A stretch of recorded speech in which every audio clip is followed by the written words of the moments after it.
Welcome to the channel. This time around I'm going to get serious with this 1964 Suzuki K11.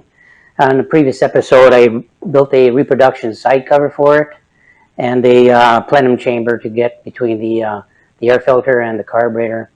So what I've done so far is I got a new petcock for the fuel tank because it came with something that wasn't working quite right. So I've got that. It's actually off of a Yamaha, but it fits perfect. It's 14.5 by 1.5 millimeter. So I got that going and it runs fine. When it didn't start too great because I didn't have enough gas and I had to use the reserve instead. But anyways, once I got it started, the engine idles really great, sounds wonderful. The smoke clears up once it warms up a little bit. But when I took it for a little run around the neighborhood, there's something wrong with the intermediate and the high-speed jets. So I think they're just clogged up from sitting for so long. I've had this for going on 10 years, I guess. So I'll go through that, pull the carburetor off and do a rebuild on it first. Then test drive it again. I want to make sure the engine itself has no issues. And when I did get it, it did have a new piston ring, so that's one bonus. But I want to make sure there's things like the bottom end bearings and all those are still nice and tight. So I've got to replace all the seals anyway because they're leaking. It's an old bike. It's 60 years old, so I'll pull the carb first and take it apart and clean it up and go from there. So let's go.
Well, this is what I've got so far. The carburetor is nice and clean. It was pretty bad. I guess not. I've seen worse, but 60 years old is tarnished and all whatnot. So I took out the jets and put them aside, and I soaked the carburetor body in the carb cleaner. It's in a 1 gallon container with a little basket in there.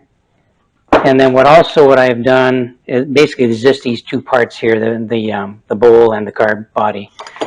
And what I've done is I've taken a bathroom fan, a ventilation fan that we removed because we upgraded a washroom, and made a little base, got some springs from the hardware store, and I made a sheet metal. It's a heavy sheet.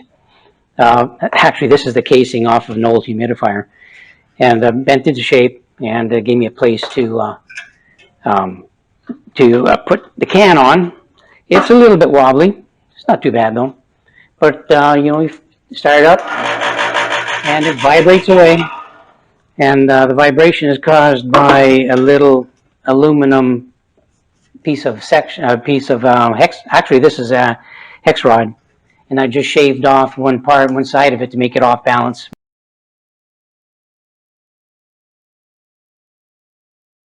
And that's all that is. Only took me, I don't know, a couple hours to build that, and finally got the chance to go to the hardware store and get the springs.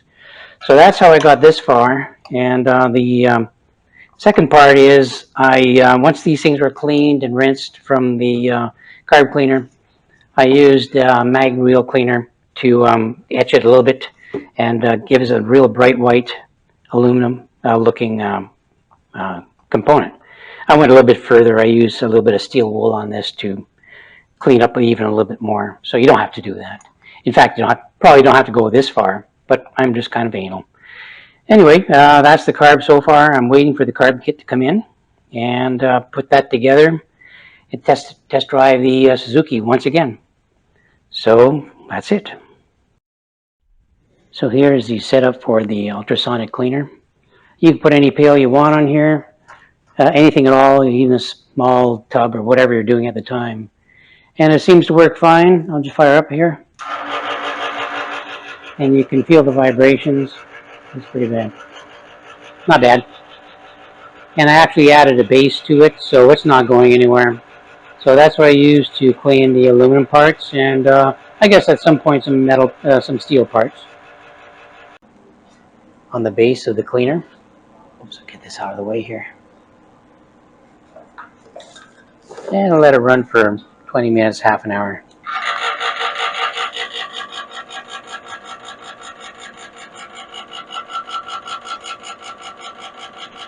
There we go. Well, the carb kit came in. It's what it was advertised. It looks like about right, except I found a few anomalies with it. First off, the needle valve is too small. It's a Y12 instead of a 4J5, so I have to reuse the old one. And as luck would have it, when I popped the circlip off of this needle valve, because it was in the wrong position, it went flying off into the ozone. So I have to get another one. I got the one from the kit to fit.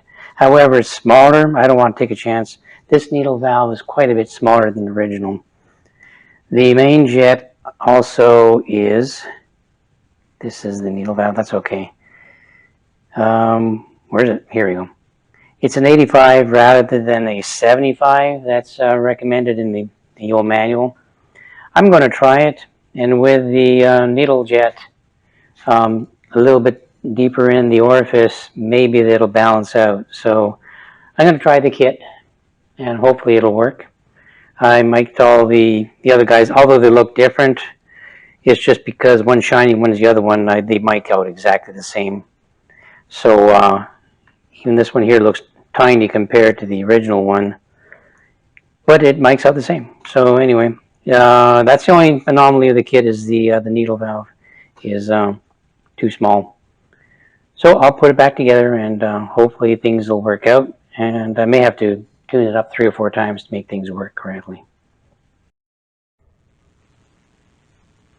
Well, let's put it together. I made sure that the tiny ports on the side of the needle jet are free and just blew through it. Just make sure I'm getting air out of all of them. I'll put in here.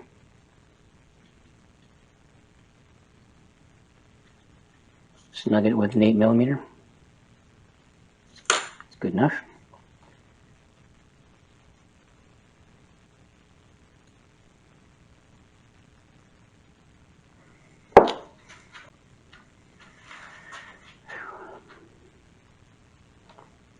The main jet's installed. This is the 85. A little concerned about that.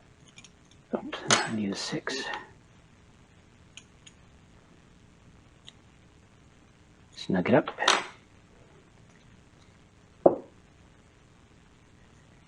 And now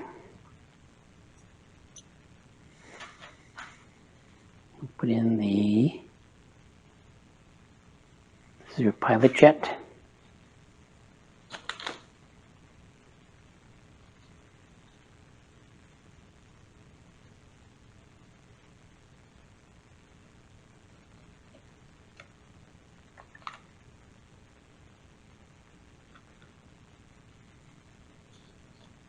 Okay.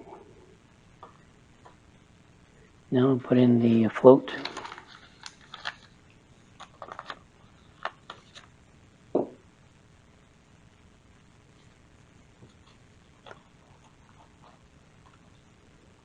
Comes with a little gasket.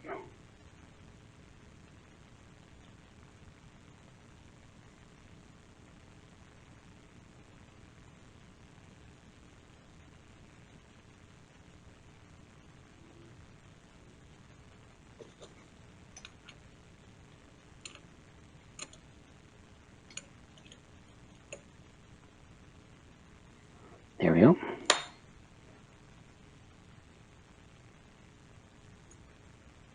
This is really old technology.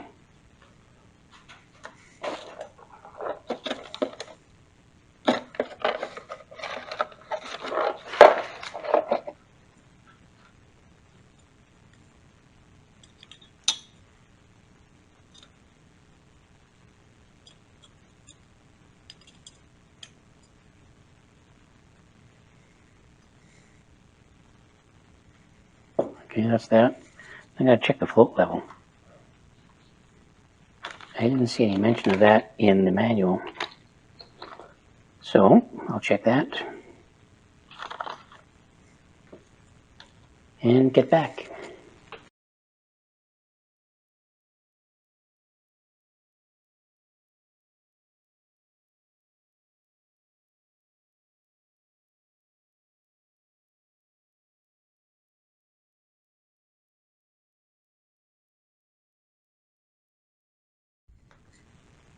Okay, I put a little bit of lithium grease on the gasket to keep from sticking. The old one was really on there. Of course, it was in there, 60 years, so I guess it deserves to be a little bit difficult. It's gone now. The carb cleaner loosened it up a little bit. Put the bowl on. Tighten the screws. A little bit of a crisscross pattern.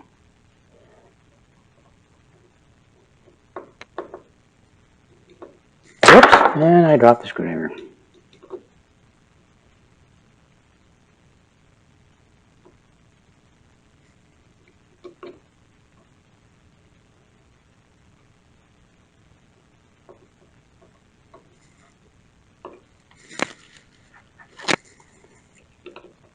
Snug them up.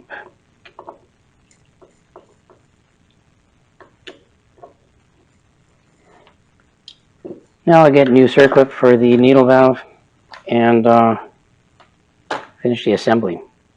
That's kind of a bummer that I lost that thing. Anyway, here we go.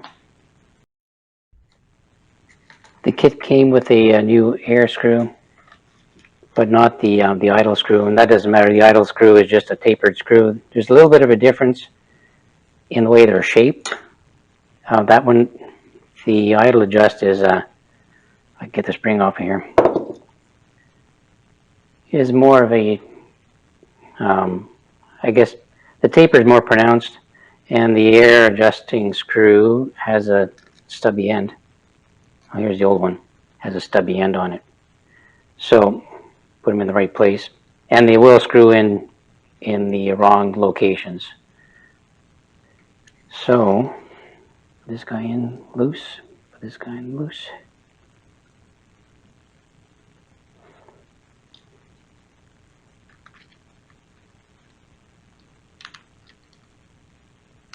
And according to the specs, the air screw, your starting points on the K11 is 1¼ turns.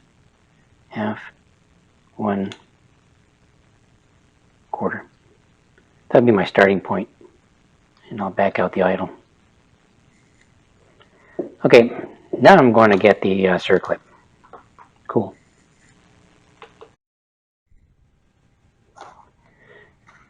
The kit I got for this engine is not for this exactly. It's for Suzuki K10P, which I believe is the oil injected version of this with a flange mount carburetor. So the needle valve is incorrect. So I'll reuse the original one. It's usually a wearing part, but this one shows no signs of wear. And what I've done is I bought a kit with a whole bunch of E-clips and some C-clips to take care of my little oops I had earlier on. So what I'll do is I'm going to use a 2mm E-clip and put it on the needle exactly where it was.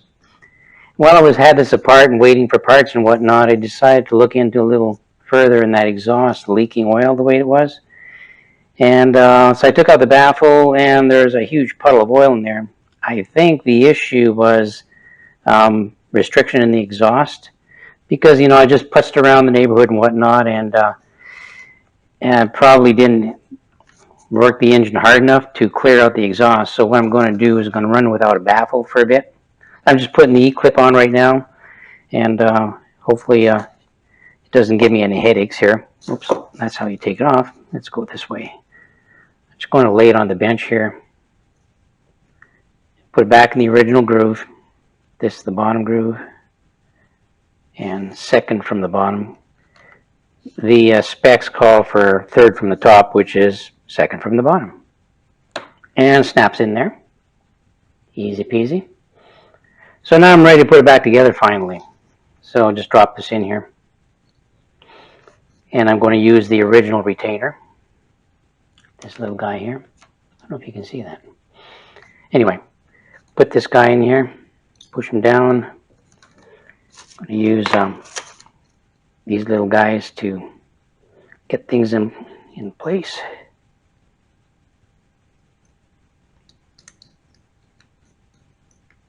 Push him down there. There you go. Next we'll go with the spring, and I'll go to the carb to assemble this. That's it. So now the carb is basically complete once I get this installed, and I'll give it a little test run. Okay, let's put it together.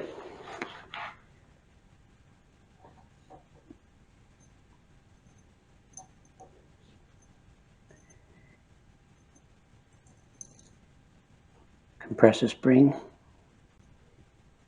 put in the groove, slip it up. There we go. It's together. Now, install it on the carb. I believe has to go around the spark plug boot and around the enricher. Little notch at the side of the slide goes to the left of the carb, and that's where your idle adjust goes. Here we go.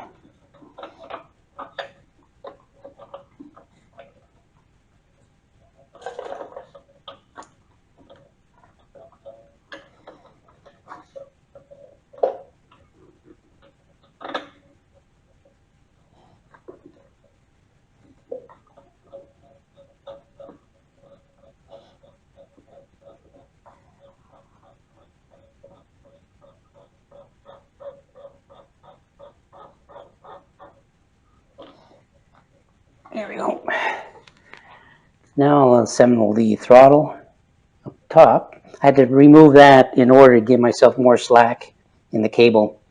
So I'll reassemble that and then I'll go check this thing out.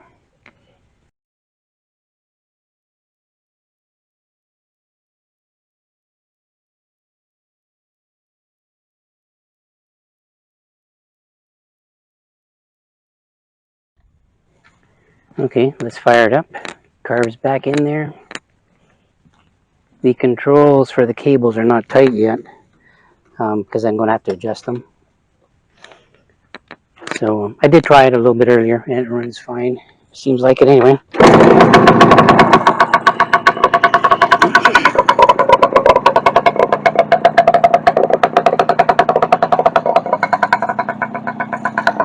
Doesn't have a baffle in it right now.